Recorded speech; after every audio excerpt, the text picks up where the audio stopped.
Hey everybody, Ben here. Thanks for being here. Thanks for showing up for yourself each and every day. We're going to get into an emotion that we may be struggling with and looking for a way to navigate our way through it, or at least understand why we're having it. If it resonates, feel free to like or comment. If it doesn't, don't make it fit.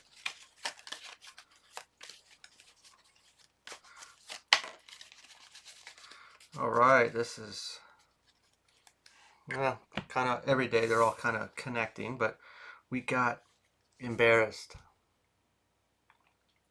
Obviously, depending on what the situation, it feels a little different inside. It feels a different way. Is this from the past? Are we still reliving things? Naturally, everything would be from the past. Because I highly doubt you're being embarrassed this moment from something happening. I mean, but if we're something in the past happened, and whether it was an hour ago or years ago, and we still feel embarrassed about it, oh, that's normal. I've felt that before. I mean, I feel like everybody has to an extent. How could they not? Uh, it's all created through the external. Maybe we do something alone and we're embarrassed by it, but we would only be embarrassed by it of what other people are going to think about it. If we really think about that, if we were alone and we did something, what would it matter? Like if I built something and it was crooked, would it bother me if I'm a perfectionist? Yeah, but where does that really come from? It comes from not being good enough. It comes from someone saying that you're not good enough. It needs to be perfect. Sure, we might be OCD and we like things in order, but what I'm talking about is that external. And every time we feel this, it has to do with them or it, whatever we want to call it, what it thinks, what it feels, and then we grab a hold of that and we identify with it. And I think that's where that perfectionism comes from, that I have to do this perfectly because if I don't, someone's going to make a comment. It's going to make me feel bad about myself, or I didn't do a good enough job, or I can't succeed, or whatever it may be.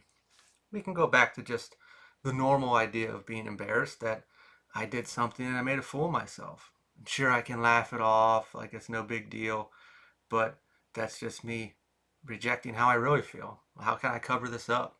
How can I twist this to make it seem like I did that or I meant that or whatever. But it all goes back to what other people are thinking about us, and it does feel uncomfortable. It's not enjoyable. How could it be? We're being rejected in a way. We're being made fun of, or we're not smart enough, or we didn't know. God forbid we were the one with toilet paper stuck to our foot, or something in our teeth, or whatever it may be. But if it was somebody else, maybe it wasn't that big of a deal. We saw it and we made a comment that, hey, your fly's down or whatever it is. But other people grabbed a hold of that and made fun of it. Uh, we can look at that. Sure, we can look at that as try to dissect those kinds of individuals and see what their motive is of jealousy or envious or egotistic or whatever. But that really doesn't matter. It matters what we're feeling in here, and we don't feel good enough. We made feel a fool, made fun of. The opposite is authentic, and this goes into getting to a place of being authentic. When we truly are there, the external doesn't matter. It's not an attack. It doesn't exist. Like when we're really fully there, which uh, I don't think any of us ever fully get there. Maybe, but something is always out there trying to get a rise, trying to get an energy exchange of some sort. And the only way through that is through energy, which is our emotions. I'm sorry, emotions. How do I say that? Energy and motion. Emotions. Sorry, I'm all over the place. Regardless, when we're really in that place of authenticity, uh, I'm not doing anything or I'm not taking actions for the external. I'm not dressing a certain way. I'm not saying certain things to get acceptance, to get validation from the external. I'm doing it for me and I'm living through here, through this place. All that's going to take place. People are going to have opinions. People are going to make comments. I may not know how to do something, but I'm not allowing them to dictate to me who I am. By doing so, and we carry this, and people made fun of us or laugh at us or don't understand us, and they turn it in however which way that makes them feel comfortable, which is normally up against some type of wound, which we all have. Uh, and this should be attached to a wound very easily. I'm not good enough. I wasn't accepted. I was made fun of, whatever it may be. Uh, we heal all those through that aspect of becoming authentic, becoming into a space that I don't need that. And sure, we can be tough about it and say, oh, I don't care, it doesn't bother me, but it does somehow inside. Otherwise, we wouldn't feel this way. Whether we just feel this alone in our time of reflection, or we actually feel it and we play it off like laughing at ourselves or whatever it is, it's still felt somewhere in there. We heal that through this aspect of becoming authentic. It is uh, a difficult aspect because we'd have to go through all of our wounds. We'd have to do that kind of work, that shadow work, and find out why we feel the way we do and where it came from and fix that and let go of all that stuff. But presenting ourselves in this space that I'm not doing this for you out there. I'm not doing this to make you feel comfortable. I'm not coming off to be a complete asshole by doing this. It's just I really don't care because that's a reflection of you. The way that they're reacting is a reflection of them, their struggles. What I'm doing, and by me getting embarrassed, would be a reflection of me, of how I feel about myself. So I'm going to work through that. I'm not going to be embarrassed anymore. I'm not going to be nervous. I'm not going to be in these places that I feel uncomfortable because of your projections. We got Nine of Swords, and it came out sideways. Mental strife and self-compassion. Healing anything like this, any type of wound, any type of trigger or trauma, is going to be a push and a pull. We're going up against something that we're going to somehow make okay in our mind, and the other aspect is it's not okay. Uh, this shadow, this trigger, this wound, whatever it is, it was something that hurt us. And when anything ever happens that pushes up against it or touches on it, it's going to get triggered. And what do? We try to stop that. How do we shut that off? How do we stop this feeling or this pain? And then on the other side, I'm trying to let go of this or heal this aspect to say, hey, I'm not going to be bothered by that anymore. There's going to be this real tug of war between the two. It's where we kind of, at least in my experience, backtracking a bit and seeing decisions or situations that were led by a wound like this, and really it justifies me letting go of it at times because I don't want to experience those things anymore. I don't want to be that, and I never had to be that. Something in the external put that in me, or I grabbed a hold of it and I identified with that. And that's not me. That's not who I am. That's not who you are. Something happened out there and we grabbed a hold of it and we made that who we were. And that's not true. That's false. But that's how it panned out. So by doing this path to authenticity is acknowledging that aspect and saying, hey, I didn't put that there. Something happened there. I grabbed a hold of it and it molded me into this person or this identity. And I don't need to be that. That's not truly who I am. So I'm going to let go of that or navigate my way through that. The Lovers, partnership. I look at this as merging with the shadow aspect. It's going to be there. It is there. But when we know where it came from or what it is or why it pops up, when a certain situation happens, when we start to feel this way or whatever it's attached to, uh, we're at eye level with it then. We can communicate with it. It's not the loudest in the room.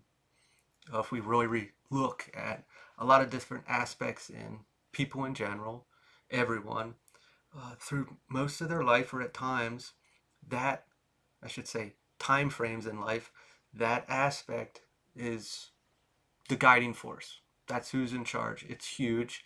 And they respond that way throughout life. Anything that triggers them, you see whatever response, whether anger, sadness, uh, humor, whatever is attached to it. That's the leading cause to stop this from hurting a certain way or feeling a certain way. And by doing so, it's a lot taller than our true self.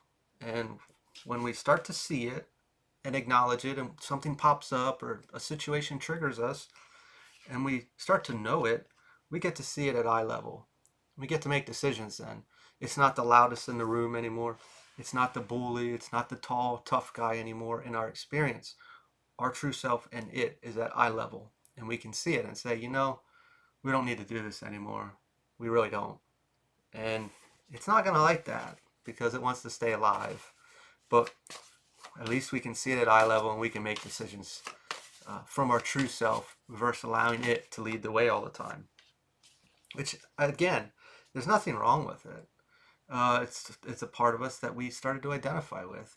Sure, we can try to squish it and squeeze it away, which that probably just makes it worse because it's like pushing it under the rug, closing the door on it like it doesn't exist. We're not dealing with it. We're not viewing it for why it got hurt or why it got upset or where it came from.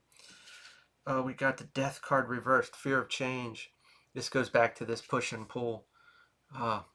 Can't let go of this, or it wants to be here and it wants to be in charge. It kept us safe to an extent because I'm just using this as an example, but say we did have experiences where we were embarrassed often and we used humor to cover it up. That is a way of squeezing it under the rug. But if I actually had to deal with it, that I feel X, Y, or Z around these moments or these situations, it would be a negative experience. And who really wants to deal with that? I get that, but it's always going to be there. But if we dealt with it, when anytime it happens, we feel pain. And trying to heal it or work through it is we're going to feel pain. But on the other side of that pain is something positive. So that's worth it versus going through the rest of our life dealing with that or experiencing that and always being in fear of when that's going to pop up again versus knowing what it is or why it's there. We got the Ace of Wands reversed, creative block. We got the Seven of Swords reversed, consequences. Yeah, I spoke about it already, but being in that place of authenticity, we really limit ourselves. I'm sorry. If we're not in that place of authenticity, we really limit ourselves. When we think about it, let's just say we're in a group. Go back to high school days or I don't know, whatever days with people who have groups of friends still. And we do what the group does. The group's into this, so we're going to talk like that group. We're going to do that kind of stuff. And how much are we limiting ourselves? How much are we holding our breath, not saying something? Because if I said something that had to do with a group we make fun of, then I would be like them. I'd be rejected. We really hold ourselves back. And this kind of goes into this card as well. Changing the odds. I always see the Seven of Swords as changing the odds.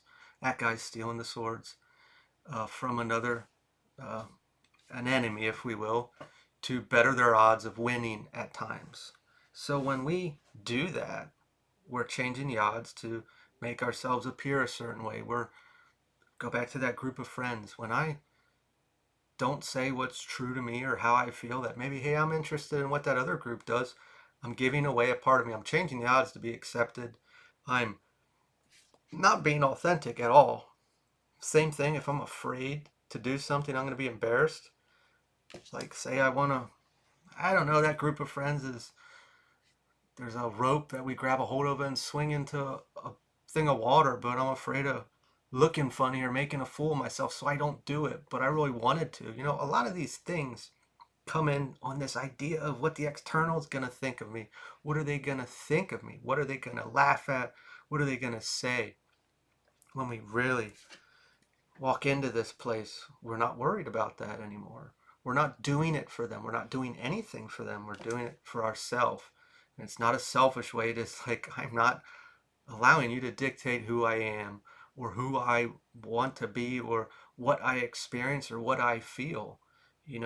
Sure, you may have put these wounds or these traumas or these triggers inside of me, but I'm not going to allow you to control me through them. When we release those, we come into this place. We'll get one last card here. Well, we got two. We got Two of Pentacles reversed, instability. We got the Nine of Cups reversed, reassessment. This instability, is this push and this pull? This is, I don't know for sure because I don't really talk to people on this level, but I think that we do a lot with the external. Our life is guided or experienced a lot with the external. What do they think of me? Or at least that's how all the messages have been coming through a lot recently, that we do a lot of things to be accepted, to be received well, to fit in. And that creates so much instability up against this, up against ourselves. Going back to that friend group, and I really like what that group does, but if I say something, I'm going to be made fun of or embarrassed. Really reassessing what's important to us. We can change the odds and try to fit in or stay in this place of comfort or companionship, whatever it is, acceptance, or we can go do something, not do, well, maybe do something, but just really be ourselves and not lead with this need for this external. And it's not doing crazy things to our hair and dressing away. That's not authentic at all. It is removing the need for the external to decide how I feel and who I am and what I believe in, my integrity, my morals. I don't have to be categorized into this box. I can be in 3 boxes or 3 categories or whatever. Maybe being in those makes me feel important. I don't know. But really removing this need to be received in a certain light, to feel okay with ourselves, to be comfortable in our own skin, to be accepted. We do that through self-acceptance versus the external. And if we go back to the mirror, how I truly feel in here reflects out, and we will see that take place out there as well. We can't lead with that. We have to lead with it for here, for ourselves. So I'm going to leave this here. If this resonates, feel free to like, comment, share, subscribe, and I will talk to you all later.